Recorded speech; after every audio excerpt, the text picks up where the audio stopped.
ngërëmal yàlla la di ko jaare ci liggéeyal ak xame ci yàlla pour jinn wal insi la liya'budun. Nous n'avons créé les djinns et les hommes rien que pour qu'ils adorent Allah. wala dafa tëdd guddi riñaan ko. wala àndam ak sangi ñaan nu mu demee. bi ñu tuddee ci Serigne Saliou tukkee ci loolu kon nga xam ne liñ ci bëgg a leeral mooy tey liggéey bi nga xamante ni maanaam yàlla def na ko ci àddina bi saa su nekk day gën di feeñ waaye day jaar ci ay nitu yàlla. li dale ci man jëm kaw ñëpp ñoo jëlandoo kurus bi ci benn bés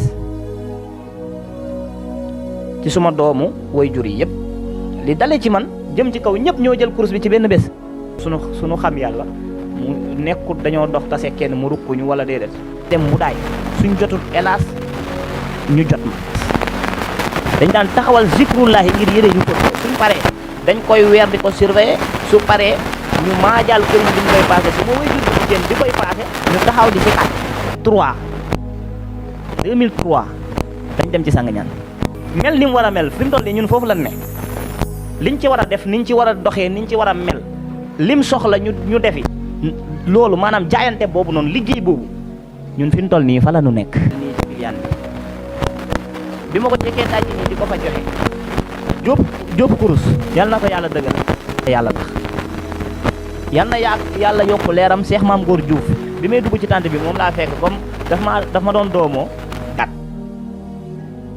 wóolu yàlla rek ne dinaa ko fi fekkat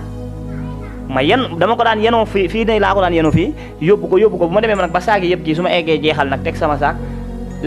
dama daan ber lii laay jox sang bi yaa ngi dégg man daal lenn laay dese retour bi sama dara leerut nag da ngay dugg ci kër ñu ne la génnal mais ñun balaa ñuy jóg sang bi daf ñuy jox xam-xam